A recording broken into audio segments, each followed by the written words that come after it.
Bueno, vamos a hablar con el economista Ricardo López Murphy, el profesor López Murphy, porque viene de dar clases en la Universidad de Columbia. ¿Cómo está? Bien, muy bien, dice? un gusto. ¿Cómo está? Bueno, a ver, yo describía recién un panorama que quizás resulta poco alentador. Quiero preguntarle si, como dice el gobierno, ¿a usted le parece que, de alguna manera, lo que vamos a tener a partir de ahora es una situación relativamente mejor a la que tenemos? Probablemente la economía, en un contexto mundial favorable como el que hay, pueda crecer al ritmo, en mi opinión, inferior al que dice el gobierno, pero es posible que crezcamos 2,5, alrededor de eso, que es aproximadamente lo que crecimos de 1964 a 2016. O sea, la Argentina ha crecido poco, ha crecido menos que sus vecinos, ha ido cayendo en relación, no en términos absolutos. El país ha crecido, pero ha crecido poco, porque crece poco su productividad, porque acumula invierte poco, y en consecuencia a mí no me llama la atención ese número. O sea... ¿Le sirve al país, López Murphy, que crecer al 2% o al 3%? Yo diría que lo mejor sería crecer más. Uno de los problemas que tenemos para crecer más es aumentar la tasa de ahorro. O sea, el país ahorra muy poco. Fíjese que nosotros invertimos alrededor de 17 puntos del producto. Amortizamos 12 o 13, o sea que lo que invertimos neto lo pedimos prestado al resto del mundo. El país ahorra poco. ¿Por qué ahorra poco? Ahorra poco porque tiene un enorme déficit fiscal. Y el problema más serio que enfrentamos, me parece a mí, es esa delicada situación fiscal que produce bajo crecimiento, que ahoga la inversión, que genera atraso cambiario, que pone las presiones inflacionarias. Dicho esto, hay que reconocer que todo el país, no mi caso, está enamorado del déficit. Te veo que es lo único que está de acuerdo, el espectro de un lado a otro, es en ser cuidadoso con el déficit, gradualista, moderado. Está siendo irónico usted, ¿no? Claramente, digámoslo. A mí me parece que eso no es bueno para el país. O sea, nosotros tenemos déficits muy elevados que comprometen nuestro crecimiento, producen inflación, descapitalizan, porque parte de la pobreza, ¿cómo se corrige? Se corrige con más capital, con más productividad, con más empleo. Ahora, si usted tiene una fuerza que le chupa los ahorros, en vez de ir a la inversión, van a cubrir ese gasto de gargantúa que tenemos en el sector público, es muy difícil que esta economía pueda funcionar con más prosperidad. Invertimos mucho menos que nuestros vecinos, para no decir que los países asiáticos. Pero, digamos, usted dice que estamos enamorados del déficit y eso tiene que ver... ¿A quién incluye, digamos? Incluye, obviamente... A todo el espectro político. En eso, mire, usted pregúntele a cualquier dirigente político argentino si el problema fiscal hay que enfrentarlo o hay que dejarlo que se corrija solo. Todos. Bueno, el gobierno a eso lo llama gradualismo, ¿no? Es decir, el gobierno eso es lo que le celebra más todo el espectro político, no su fracción, todo el espectro.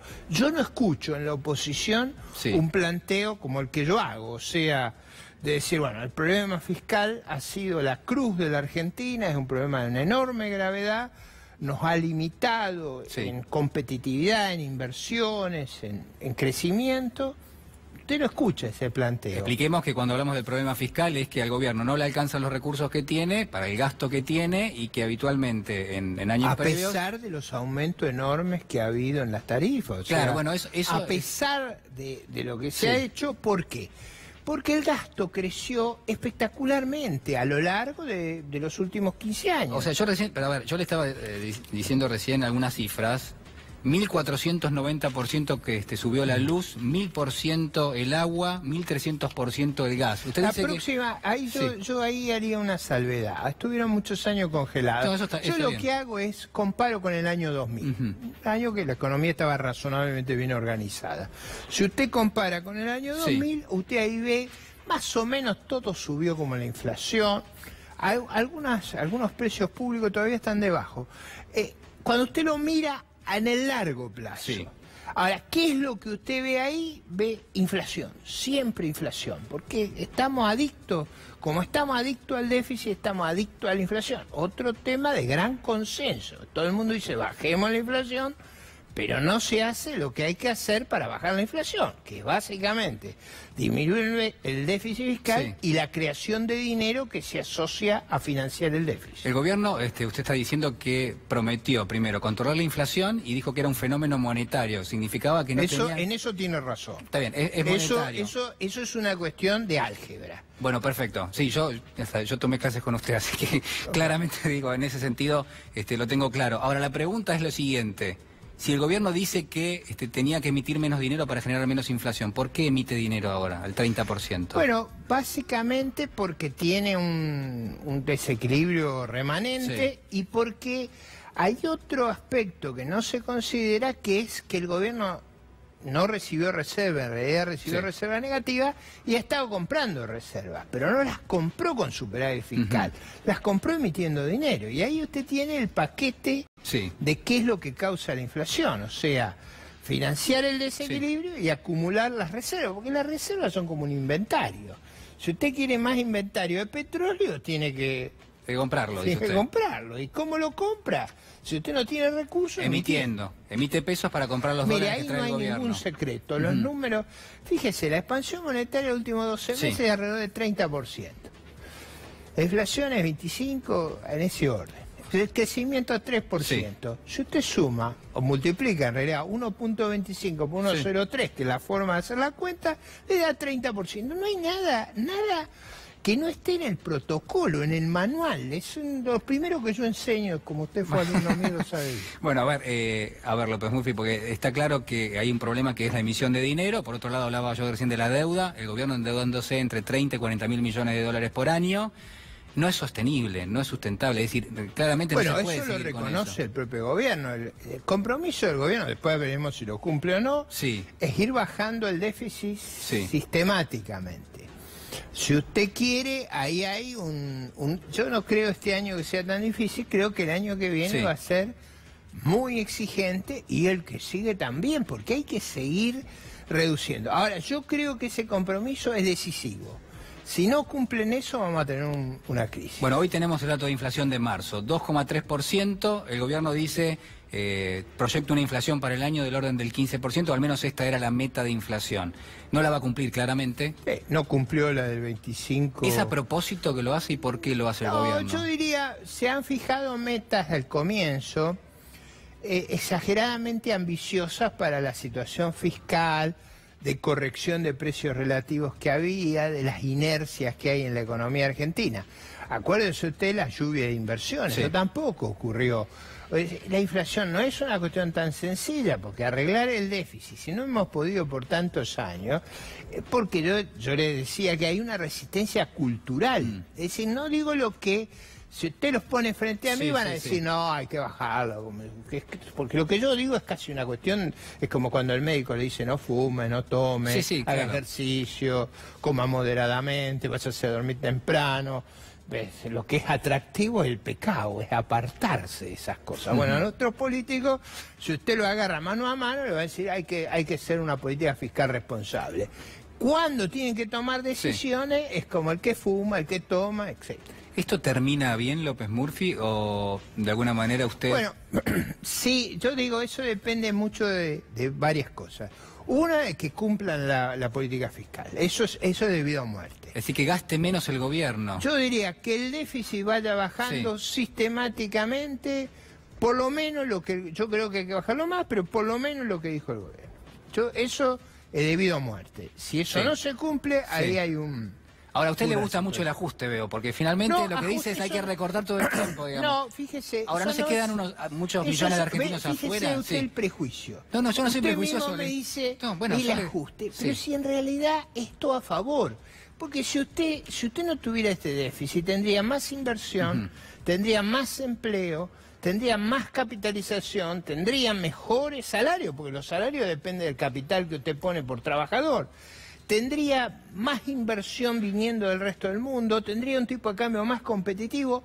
yo le veo todas virtudes a eso. Pero ¿cuántos yo argentinos? diría, es un camino que tiene todos atributos, pero fíjese el problema cultural que decía, que usted mismo me lo dijo. No, yo... Ajuste. pero está bien, pero digamos, porque... No, pero no se lo digo para pelear, se lo digo para entender el tema. Sí. O sea, yo no lo llamo ajuste nunca, yo lo llamo consolidación.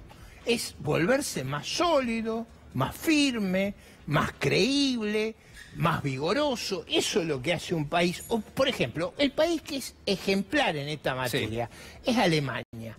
¿Usted diría que Alemania es débil? En Latinoamérica, ¿quién ha sido más cuidadoso en este tema? Chile y Perú. ¿Usted diría que le va mal?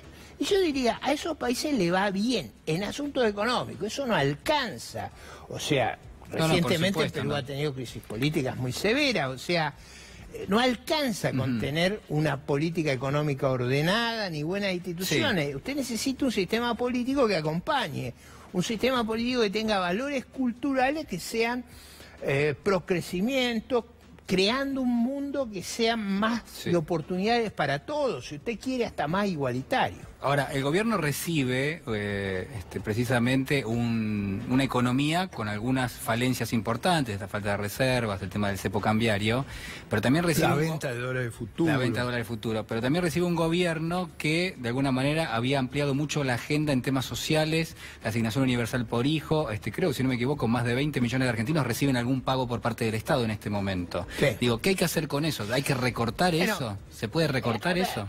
A ver, ¿por dónde uno empezaría en estas cosas? Yo diría que hay varias dimensiones que usted tiene que afrontar. Uno es... Porque es difícil, digamos. No, claro, nadie dijo que es fácil. No, pero aparte para un gobierno que quiere ser reelecto, claramente suicida. Bueno, si no fuera bien con el déficit, hubiéramos sido un sistema político excepcional y hemos tenido una inestabilidad terrible. Nos ha ido muy mal económicamente, pero vuelta siempre la gente dice, mejor no toquemos eso. Digo, está en nuestra cultura. Yo digo al revés, yo digo, es factible hacer cosas.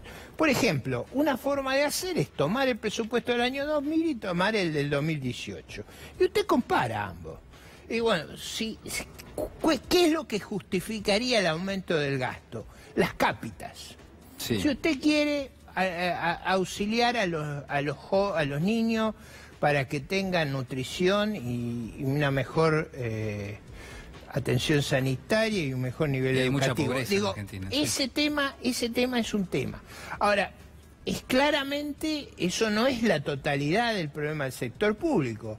Los subsidios que allí se dan a muchísimas actividades, usted podría recortarlos porque el costo que tiene vivir de deudas es mucho mayor que tener inversión. A ver si se lo puedo transmitir a usted, no solo a usted, sino a la audiencia. ¿Qué es lo que quiere decir no tener déficit? En vez de tener bonos, deuda y papelito, usted tendría activos, empresas, máquinas, infraestructura. Quiere generar riqueza y eso esa es la clave de la prosperidad.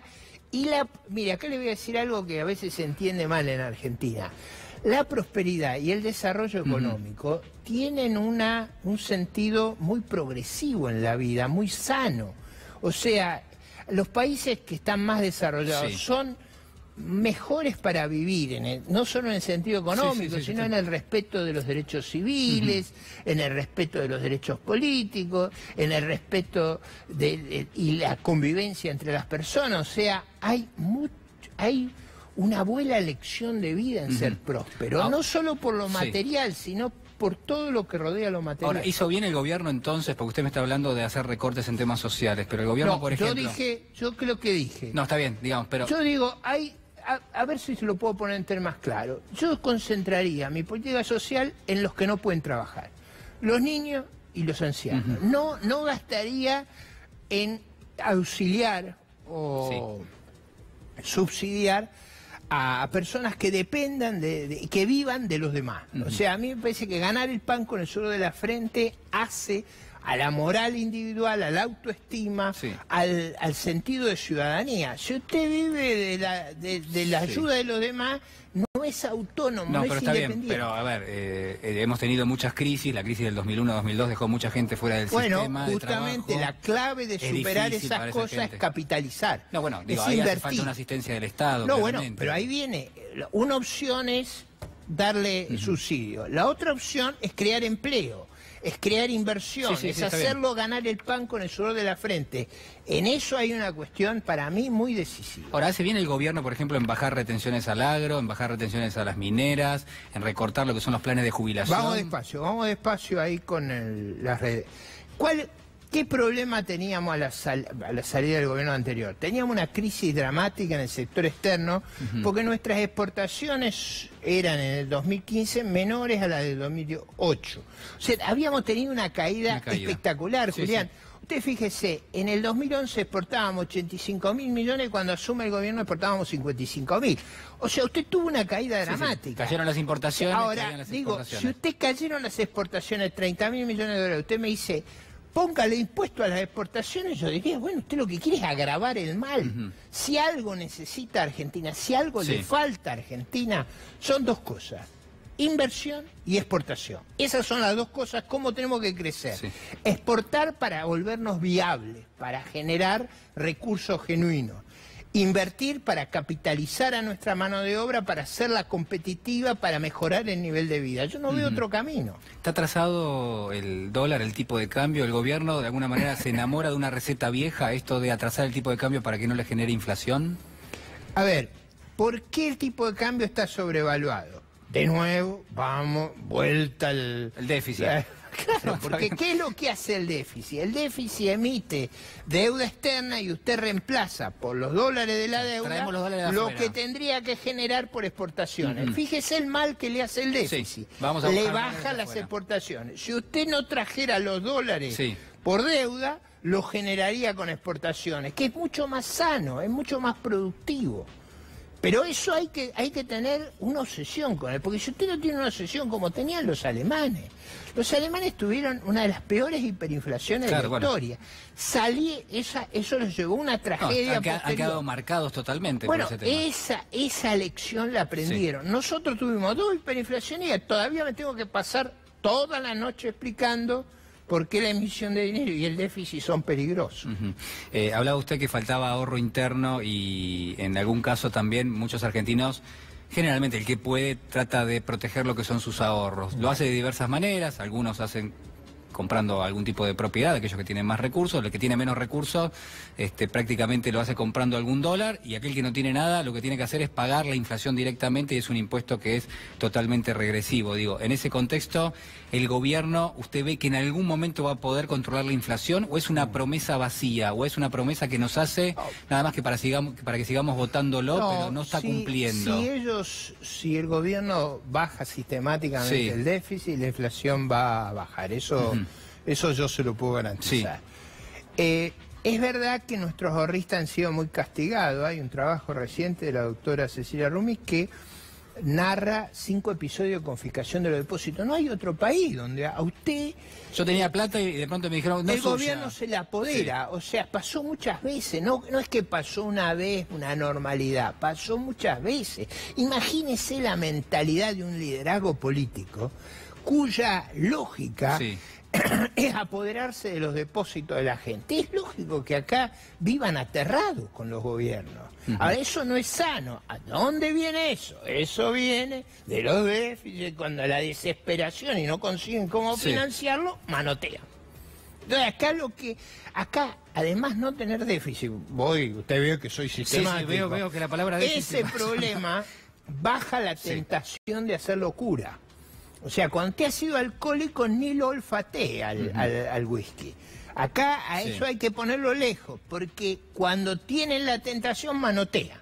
Entonces, para no manotear, hay que tratar de no tener deuda, lo menos posible. El gobierno decía que el Banco Central era autónomo y que no iba a intervenir en el mercado de cambios y que hay un tipo de cambio flotante. Ahora, sin embargo, en los últimos días da la sensación de que se asustó y le empezó a poner un techo al dólar en 20 pesos con 50, y cuando hay presión y se empieza a ir hacia arriba, termina vendiendo. Vendió 2.000 millones de dólares hace apenas unas semanas. Digo, ¿ese comportamiento usted lo ve sano o lo ve que está tratando de financiar este momento el gobierno? A mí me gustaría que las reglas fueran más estables. O sea, que si usted dice que flote, flote. No que flota y de repente se da vuelta y deja de flotar. Y me gustaría un comportamiento más estable. Ahora, ¿qué es lo que ha estado haciendo el gobierno con la venta de dólares? Ha estado tratando de retirar dinero de la plaza. ¿Por qué? Porque parte de la presión devaluatoria venía de una expansión monetaria espectacular. Entonces, ¿qué es lo que están haciendo? Vendiendo dólares para sacar dinero de plaza. O sea, se lleva pesos de la economía para bajar la presión de inflación. Yo creo, exactamente, yo creo que sería más sano que hubiera una regla lo más precisa posible, lo menos volátil posible, y me gustaría que el Banco Central no participara de las reuniones como la del 28 de diciembre. O sea, yo creo que es muy importante que el Banco Central sea autónomo y que haga un énfasis de la autonomía. Es decir, que no es... ¿Qué es lo que quiero decir? A ver si lo puedo transmitir con eficacia y pedagógicamente. Que no sea la segunda tesorería del gobierno. Bueno, donde usted sospecha que el Banco Central está siendo guiado de la jefatura de gabinete, estamos listos. Usted es un defensor del Banco Central autónomo, que no escuche, que se tape los oídos. Bueno, viene Macri y le dice a Sturzenegger, te necesito, que Sturzenegger se tape los oídos y diga, mira, yo no te hago autónomo. Caso. ¿Usted cree que a Mario Draghi, Merkel o Rajoy le van y le dicen, hace esto? Primero, no pueden, porque no es nacional de ellos, es un Banco Central de Europa, extraordinariamente exitoso. En la Reserva Federal de Estados Unidos, ¿a usted se le puede ocurrir que el presidente le va a decir, vení acá a monetizar? ¿A usted se le puede ocurrir que el Banco Central de Inglaterra, de Suiza... Yo me acuerdo cuando, antes del euro, cuando Francia tenía el Banco de Francia, presidentes tan poderosos como Jacques Chirac, vivía peleándose con el presidente del Banco Central. Los presidentes americanos han vivido peleándose, hay que mirar eso con cuidado, con el presidente del Banco Central. O sea, ahora, esa pelea de pedirle ayuda y el otro no le... es crucial para que los depositantes y los ciudadanos crean que no van a ser confiscados, que ahí hay una firmeza que va a evitar que le diluyan, que le destruyan la moneda nacional como la han destruido en la Argentina.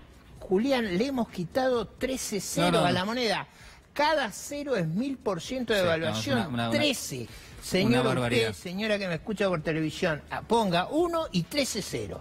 Cada cero es 1000% de devaluación. Mire, si las devaluaciones dieran resultado y la dependencia del Banco Central del gobierno diera resultado, nosotros seríamos los más ricos del mundo. Y no nos ha ido bien. López Murphy, usted fue ministro de Economía. Hay quienes dicen que esto se parece bastante a fines de la década del 90. ¿Usted ve paralelismos con lo que fue esa etapa de la Argentina? La situación internacional es tan diferente. A ver, ¿cuál era la situación de fines de los 90? Eso es importante explicarlo, porque una de las cosas que el país no ha entendido es por qué tuvimos la crisis de fines de los 90. Nosotros tuvimos la crisis de fines de los 90 por la concurrencia de 3 dramáticas crisis simultáneas. Claro, se dieron afuera, la crisis asiática, que nos derrumbó los precios de las commodities. Debido a la caída de los precios de las commodities, Rusia entró en default y cerró los mercados de capitales para los países emergentes. Y la caída de los precios de las commodities y el cierre de los mercados forzó la devaluación brasileña, que hizo que el nivel de precio en Brasil en dólares fuera a la mitad. Esa situación no tiene nada que ver con la que tenemos hoy. Básicamente le voy a dar un punto que es crucial. En aquel momento, Argentina, Brasil, los países emergentes pagábamos 14% de interés. Hoy Uruguay acaba de colocar al 2055 a 5%. Observe la diferencia. Esos 9 puntos de interés son debido a muerte. Ahora, también para reconocer los problemas. Si la tasa de interés sube en el mundo, nuestra fragilidad es grande. ¿Se arrepiente López Murphy? Pregunta, se la hago con todo respeto, ¿no? ¿Se arrepiente de cuando asumió el Ministerio de Economía haber diseñado un plan que tenía un ajuste realmente muy fuerte en términos de gasto y que eso haya generado una reacción que prácticamente le hizo durar el mandato de 15 días? Yo creo que era lo que había que hacer en las circunstancias que enfrentamos. Si yo tuviera que decirle, si hay algún episodio de la vida que estoy orgulloso de haber tenido el coraje de ir a enfrentar el problema y de revelar lo dramático que era el problema. Después fue mucho peor, O ¿no? actuábamos Sí. o nos derrumbábamos. Y mire la historia. Le voy a contar algo, Julián, que usted lo va a ver con claridad y la audiencia también. Después de ese episodio, 2 años después, yo fui candidato a presidente y estuve ahí de ganar la presidencia. ¿Qué es lo que ocurrió? La gente valoró ese hecho, porque si no, no hubiera podido 18% llegar. de los votos sacó, ¿no? Saqué un porcentaje muy alto que en el fondo reflejaba la convicción de que si hubiéramos hecho lo necesario, nos hubiéramos evitado la catástrofe. Ahora, en marzo del 2001, mucha gente quería el atajo, quería evitar enfrentar el problema. Cuando usted no enfrenta un problema de esa gravedad, después tiene un problema aún más grave. Sí. Le voy a hacer la última. Entra al estudio, de un lado de la mesa está el presidente Macri y del otro está Raúl Alfonsín. ¿Con quién se toma primero un café? No, yo soy respetuoso. Con ambos he tenido diferencias, público y notorio. Sigo teniendo diferencias. Yo sería muy respetuoso. Yo creo que con el presidente de la República hay que ser respetuoso. Y usted va a observar con qué cuidado yo trato a los presidentes. Sí, por supuesto. Aún con las enormes diferencias. No, por una cuestión de afinidad se lo preguntaba, ¿no? Afinidad. Yo tengo... Obviamente yo tuve una larga historia. Tiene un pasado radical importante. En el radicalismo mi nombre es Ricardo Hipólito. Me llamo Ricardo por Balbina y Hipólito por Irigoyen. O sea, yo tengo una trayectoria. También es cierto que yo con el expresidente Alfonsín formaba parte de los que no coincidían con él. Él tenía un enfoque socialdemócrata que obviamente no es el que me inspira a mí. Se educó en Chicago, digámoslo. No solo eso, sino me eduqué en la tradición alberdiana. Yo llegué a Chicago grande, o sea, a mí no me... Ya estaba formado, No digamos. estaba formado, en esas cuestiones de valores estaba bien formado. Yo me eduqué en la tradición de Alberdi, de Sarmiento, de Alem, de Alvear, o sea, en una tradición muy valiosa de la Argentina que hizo de las ideas de la libertad su paradigma. Y si usted quiere decir si hay otra cosa de lo que estoy orgulloso, además del coraje de aquella oportunidad, es de mi coherencia y consistencia y de mi compromiso con esas ideas. Por esa estoy dispuesto hasta dar la vida. Ricardo López Murphy, muchísimas gracias por estar con Gracias a usted. nosotros. Muchísimas gracias.